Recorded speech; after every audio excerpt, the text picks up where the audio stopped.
Hello, everybody. Today we have with us Mr. Amardeep. And Amar, we would request you to introduce yourself. Sure. So, myself, Amar, and I'm currently one of the founders and CEO of BluJ Aerospace. And coming to my background, so I did masters in aerospace in University of Cincinnati, and then have more than 17 years of experience in aerospace industry. Worked for companies like GE. Started my career with GE basically, GE Global Research in Bangalore, and then worked at Collins Aerospace in the UK and in India for a few years. And after that, I started working at Skyroot Aerospace, where I was one of the initial part of founding team at Skyroot, and been through that journey of building Skyroot from scratch to where like we did the first ever private successful launch. Very closely worked along with the founders, being part of the journey in building company, uh, both in terms of building the teams, building internal processes, and technically on engineering side, I was hands-on on design and manufacturing of various systems. I was heading engineering and manufacturing for the first ever private rockets in India. But with all these great things happening for me, always wanted to be an entrepreneur myself and wanted to build something from scratch by myself, which can create large impact. And that's how BluJ happened. Started with the idea of BluJ in 2021. So how the whole idea started with how we can actually try to solve the problem of transportation. So we believe India is one of the slowest in terms of the speed of transportation for people globally, and we wanted to solve for that. And This is interesting. Can you repeat it again? India is one of the slowest in Slowest. terms of the speed of transportation. Speed of So transportation. we take any mode of transportation, be it trains or be it buses or be it, I mean, flights are good today, but all other modes of transport, we are very, very slow compared to any country which we compare as the level of so-called, they call developing country, but if we take the level of development that we have in India that we talk about, for any country of this development, we are the slowest is what I feel. So But where did you do your masters, or where did you do your bachelors? So bachelor's I did in Hyderabad. Bachelor's again in aerospace engineering. I studied at Institute of Aeronautical Engineering, and I think back then aeronautical was not much known about. Like not many people were getting into that. And I still remember when I got into that college, we still didn't had any single batch that has graduated from that college. So it was just one aerospace college in Hyderabad. Now I think I see a lot of aerospace colleges all over India and in Hyderabad as well. But it was quite new back then. But yeah. But when everyone were taking continuously computer science, or even now where most of the people are oriented towards computer science, what made you choose computer science, aerospace engineering? I think somewhere, to be very honest, I didn't have a lot of understanding of computer science or IT or any of these engineerings. Only engineerings that I know about is mechanical, of course. I have some of my elders in the family doing mechanical engineering, and some people like did chemical engineering, civil. So for all of us, more than anything else, engineering was civil, because from the place where I studied my schooling and came from there, we always heard engineers are, so these are the guys who built these infrastructures within that villages, or they're all civil engineers. So engineer, as we know, very early before all of our times, it was all civil engineering, right? Then came about mechanical engineering. But during my time, of course, a lot of people have gone into IT, software, and computer science. But my understanding of that is very small. That I remember even asking one of my seniors or neighbors, somebody that what does that time Satyam Computers was big. So I was asking, what does Satyam Computers do? Do they make computers? So that was my understanding of Which year, sir? 2001, maybe 2000, 2001. Okay. So, I mean, uh, the whole aspect of computer science and IT is big in India by that time. But what I was trying to say is how naive I was, how less knowledgeable was I, and never really thought that anything related to coding or hardware design for computers, these things, I don't even know anything about that. But aircrafts are fascinating. Always, like we see them. You know what? You don't have to know about coding now. Yeah, Machines are coding. absolutely. Yes. So there will be no computer science developers jobs available after 10 years. Right. Everything will be done by machines. So you did a great thing by not taking computer science, because computer science will be dying very soon and AI ML will take over. I don't know about that, but I mean, I love now after getting into aerospace engineering and realizing how all engineerings work together. I really love computer science, and at one point, I loved coding myself. I did a lot of coding for various activities within my domain of engineering. Yeah, like you said, in future, if you see, same thing holds even for other engineerings as well. Not just for Machines will computer take science. over. Whoever is actually going to do a lot of manual work on computer is of course going to be taken over by ANML. So that's true for all engineering. So what I feel is, if you can teach something to a person, you can teach that to a machine. Right. If a person can do something, machine can do that. Right. So seriously, I think there is a book called The Abundance, where he says that in future everything will be done by machines. There will be no need of humans at all for anything, and everything will be free of cost. Right. There will be no money required. For Right. example, machines will grow plants. Machines will do agriculture and give the harvest for free to humans. That is where we are heading. Yeah. And one more doubt I have, sir. You have done your masters in aeronautics, right? Aerospace. BTech is also in aerospace. So BTech in aerospace. Masters I started in aerospace, but I had to graduate in mechanical because of like some. It's not to do anything with degree or course. One of my professors in aerospace had to move to a different university. Then I have to decide whether to move with him to a different university or graduate in the same university. And the project, whatever we are doing back then, it was about developing these carbon nanotube based sensors for structural health monitoring. And this was a So project. I and my audience will not understand anything that you said now. Okay. Sure. So maybe let me break it down. It's basically the research was about if you see aircraft structures, when you say structures outside body, right? We will be able to embed some sensors, and in real time we'll be able to find out whether there is any issue with the whole airframe while it is under operation, or if it is all fine. And that also gives a lot of information about the maintenance cycles and so on and so forth. And Can we say that probably that whatever the computer gets the values now I are think it is actually more done by like these to be sensors? even more So do you use Yes. AML in that? no, back then like it was purely experimental research. We didn't really look at software based or so that implementation haven't happened. It just happened at a lab scale. So I would rather take a degree faster. And But when you came out of your bachelor's and when you started your master's, what were your expectations of going towards your master's? Why did you want to do that master's course itself? yeah, I think this is one thing I would say. I always felt like you should have a choice. Like you should not just go in the flow of what things are happening. One of the reasons why I didn't go to IT or computer science is that just because everybody in my family is doing that, I don't want to blindly go there. I wanted to do something that is interesting to me at that point of time. I might be wrong in the future or nobody knows about it, right? Same thing happened with masters. So I thought I wanted to enhance my whole understanding of aerospace engineering and always interested in entrepreneurship anyway. So I got this whole seed of techno entrepreneurship. It's not just purely a business, but something that can create large impact with technology and can also build a large organization, right? So that was the whole thought there.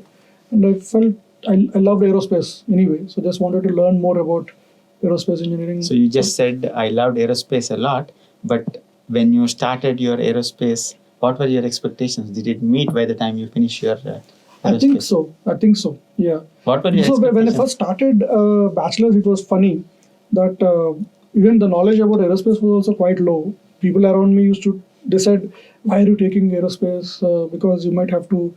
Okay, there are two things. One is some people said, "Why are you taking aerospace? There are no jobs at all." I said, "I don't care." I was Okay. like, it's okay, let me see 4 years later, who knows. Okay. And there is other set of people, like I still remember my grandmom. I came back home and said, I took aerospace. She's like, why did you even take that? It's very dangerous. You have to fly aircraft. So it's not safe. So she thought she thought I'll be a pilot. Right. And then I still remember one of my cousins who came to me on the day of joining. So he was telling all aerospace engineering students in 4th year, they'll have to fly the aircraft. They'll have to go through the training. And this is what I heard. I also don't know. I thought that is true. But later, we came to know it's hardcore design and engineering. It's a different thing altogether. But eventually, I think I got a lot of what I expected.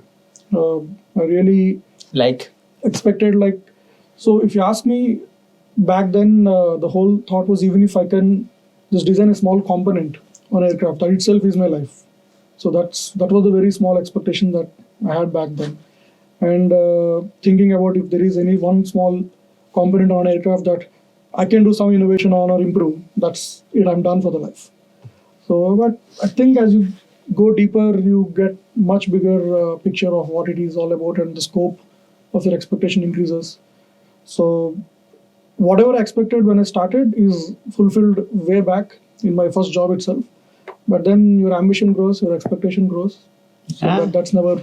That's indeed true. Yeah. But when you did your bachelor's in India and then master's abroad, what are the major differences what you have observed between doing it in India and abroad?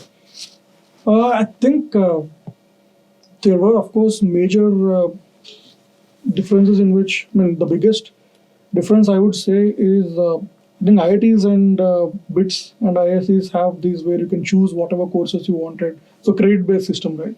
Whereas in the college that we went to for engineering, it's still about like you have 6 courses a semester. You have to go through that 6 courses and get your marks and all. And the moment you go for master's there, you can actually choose, which is something I loved always. So there is no one pushing on you have to do these courses. It's just you have to attain some credits to get your degree, and you choose some major courses, some minor courses. So that was a big thing. And you can also choose courses which suit your day schedule also, because we'll be doing part-time jobs there as well. Mm-hmm. So it was all amazing, the kind of freedom that you get. And So would you recommend people to go abroad and do masters in their life if they want to have a better perspective about life? I don't say particularly about masters or anything. At least I believe it's always good for people to go abroad just to get that whole exposure. Be it for doing That will change the that will change the perspective perspective completely. about life. Yeah. What do you say about possibly the infrastructure? Infrastructure is, of course, but all these things said and done, now Indian schools, Indian colleges, they're getting amazing infrastructure. So I don't think for students of today, it's very relevant that you get better infrastructure there. But back then, yes. Particularly for me, I loved sport. And I couldn't really get to playing like one of the things I loved is tennis. Mm-hmm. I loved a lot. And we couldn't really afford that in India while doing college here. We don't even have a lot of facilities also. So the moment you go there, you can afford all these things with just your college earnings. You don't have to earn big for any of these things. So you play tennis? I am trying to get back to it now. I played a lot, Okay. but couldn't play over the last few years. Now, after having a startup, it would be very, very difficult. Yeah. It, No, I think in fact, Kiran would know this even right from Skyroot days. We didn't really have the time to play regularly. forget but- about Kiran sir. He will not pick up if my any phone, any call. He will not pick up his call, any call Yeah. in weekdays. Mm. You can't catch hold of him in Yeah. weekdays. He will simply say that, Ravi, don't call me on weekdays. If you want to say anything, tell me on weekends. But I think that is the same scenario even in your case also. Yeah. I'd rather to say now much more tedious because you are now at a very key role in your Yeah. organization.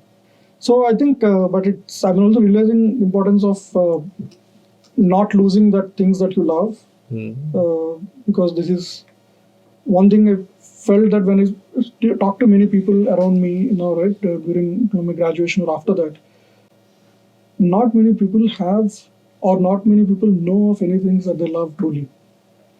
But what I feel is if there is something that you feel that you really love something, you should not leave it. You should keep doing it at whatever capacity. Like for me, playing a sport. So I shouldn't have left it. I shouldn't have had this much gap of not playing anything. Because not many people even have that in the first place. Yeah. So just going with their day-to-day. Even I don't know anything what I love. I just love teaching. Other than that, That's great.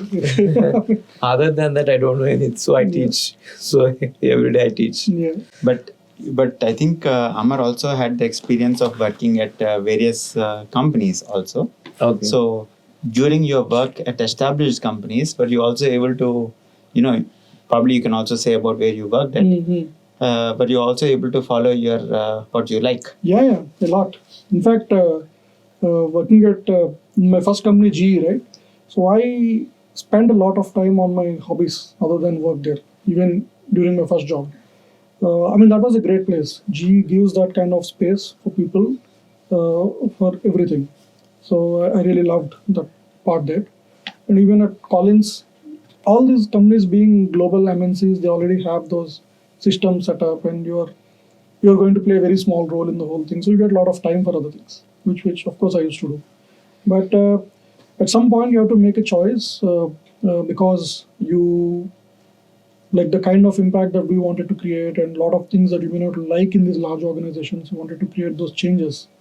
You have to take that call of compromising on few things in the short term, and that's how I got to Skyroot from a very large company, Collins. So you moved from various companies to a startup like Skyroot, and then further you went on to start your own thing. So what made you to do that? This was always there. Always I wanted to start something on my own. This was the whole drive for everything I did. So when I first moved back from the US, there again I had a choice of taking a job in the US, which was not into the area that I wanted to get into, aerospace engineering and deep R&D. So I took that. People call it a risk, but somehow to me that was very obvious back then that I wanted to come back to India and get to a company like GE and work there. So always this whole thing of if you like something, somehow I just go and do it. Don't really think about outcome or what are at odds with it. I somehow felt that from early on, I felt that my life is sorted. I don't bother too much about what my career graph is or where my salary is going to be. Those things never bothered me much. Same thing with startups. Anyway. Yes. So when I was at Collins again, I had like a very comfortable job, and my boss there, when they're very keen on making me manager for Asia Pacific or something. But it was always the whole idea of doing this as going to start something on my own for like a few years later. So that was a drive, and I felt getting. So one of the things practically here, maybe I'll take a step back and say why I have to get into Skyroot. One of the practical things is while we have these large ambitions, right, we should be quite honest to us on what our weaknesses are and what is it that there is a gap in our whole set of skills or whatever, right? So we need to get into that things and improve those before we can directly take a jump into what you want to start. So if people start very early, they can take that bigger risk of just jumping into it. Mm-hmm. But when you start a little late, because everybody have their own journey to start, their own responsibilities or their own like journey, I would say, how you get there, right? So depending on that, you should be a bit practical on taking those decisions. So for me, I know that I wanted to do something very big and something on my own, but at the same time, I know my gaps are the network of investors, network of startups, and how this whole startup thing works from scratch to like ideation to getting into reality and all those things, right? So I felt I should be surrounded myself with some people which I felt are great and are doing things which I wanted to do, and get myself more prepared for doing that and learn things which I didn't do before. And luckily that time Skyroot happened. So I just happened to meet Pawan. I was not looking for a job change. I just happened to meet Pawan, was very impressed with the guys and what they're doing, and it just struck the chord for both of us. We're aligned with the way we are looking at how this whole industry has to really grow up and how startups can play a major role in these things, and that's how it happened. Never thought about if I go to Skyroot again, I'll lose my big job here or none of those. And I would say one of the great things there is family support. My family always, they like or not, they understood my things, and they also realized this guy may not really stop if they stop, and they're very happy with what. That is most important because Very important, yeah. you are taking away their time Time. that you spend with them. Yeah. Because that is the first thing you should do. Yes. Take permission from your family and tell them that I will not be available for you Yeah. from now on. That would be a sacrifice. Are you willing to do that? Yeah. You should actually say Yes. that. No, I think more than anybody else, it is to do with your life partner, right? Spouse and kids if you have any. Kids I had back then, but even with kids, I would say more than kids, it's to do with your spouse. Like they are okay to take the kind of. It's not about just the time that you don't spend with them. It's about the uncertainty. Most of the families, all they want is they just want a peaceful and Stable and predictable, financially life. stable Yeah. life. So they should be okay to be like take the journey along with you in that uncertainty, highs and lows, and should be able to take care of kids, more responsibility on kids than what it would be otherwise. So I was very lucky in that sense that. But how could you convince yourself as well as your family members towards not going for a government job sort of a thing and rather coming out into a private sector? Government job was never on the list. I don't know why. If you ask me honestly, I don't understand why. But Maybe your jobs family members were never into government job. No, my dad was in Food Corporation of India. Oh, So he was a central government employee. I think I never thought about this. Since you asked, I'm thinking maybe my dad was not too happy with his job. Maybe. I could sense that whenever I talked to him, he was not too happy with his job. maybe you are and more ambitious. I don't know what. I think you. When I see you, I see that you are a guy with a lot of hunger. Yeah, I mean, it's more to do with a lot of problems that we see around. So when you say that, right, I can recall the first instance of being able to do or wanting to do something in aerospace. It's an interesting one actually. In US, when I was doing masters there, applied for jobs at all these big companies like Boeing's, all Lockheed Martin and all this. And those companies were not willing to take just because you were not a citizen there. And I had a lab mate. She is like, of course, was a close friend of mine back then, but she, I don't want to say this, but I was more qualified or not qualified, but whatever work that was there, I used to complete on time, my projects on time, and I had more credibility to prove that I qualify more for that job or whatever. But she was able to get those jobs easily. So it Just because she was yeah, it just struck me first time. So just because you have a different passport, you are not able to do this. You're not able to do something you love only because it doesn't exist in the country where you have a passport, right?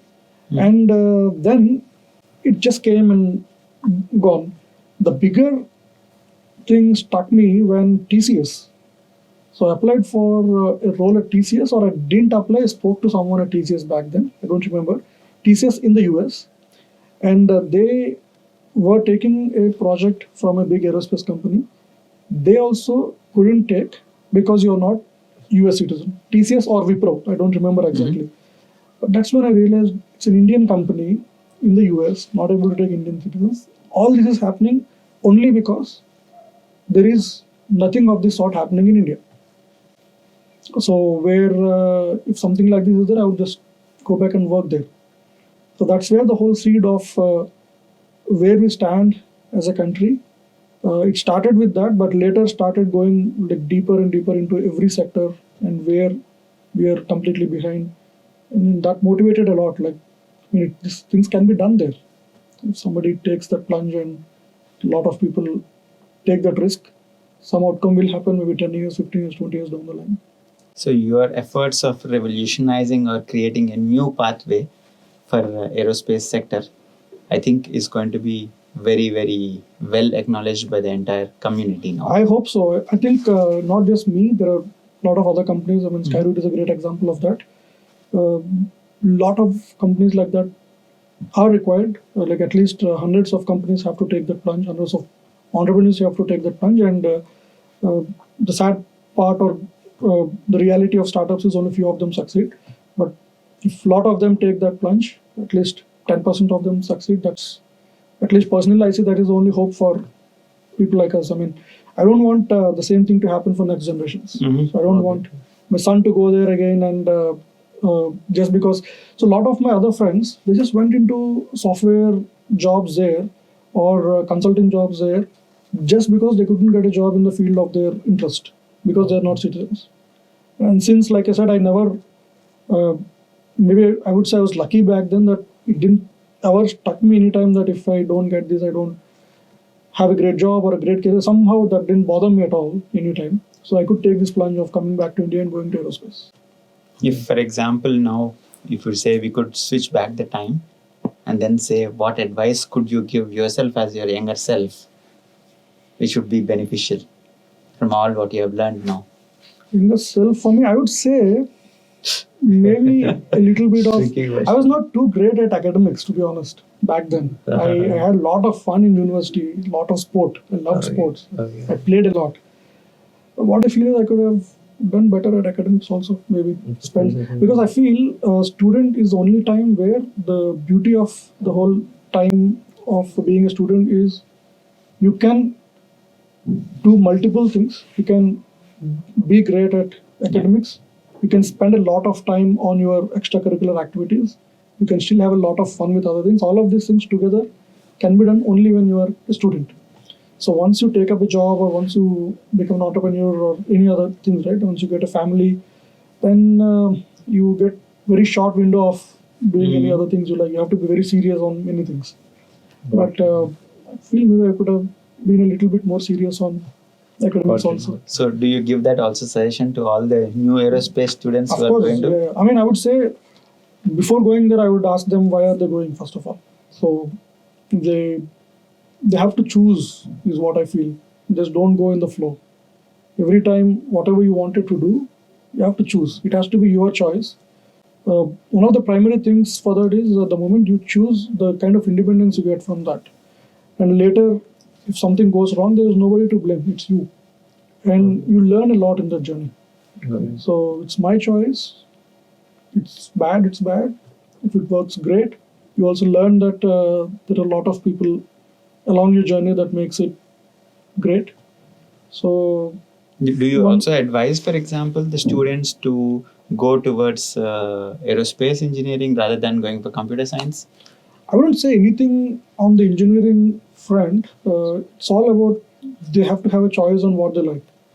And then don't really base decision on whether there is a like career for this field or because that is something which I felt is not a great thing that is happening whenever a lot of students come to me now asking about their advice, be it in my family circles or friend circles. So, as you just said, Amar, looking back at your career, how it all evolved, what do you suggest now to students? Should they go for aerospace engineering or should they go for computer science instead of aerospace engineering? What is your main advice over there?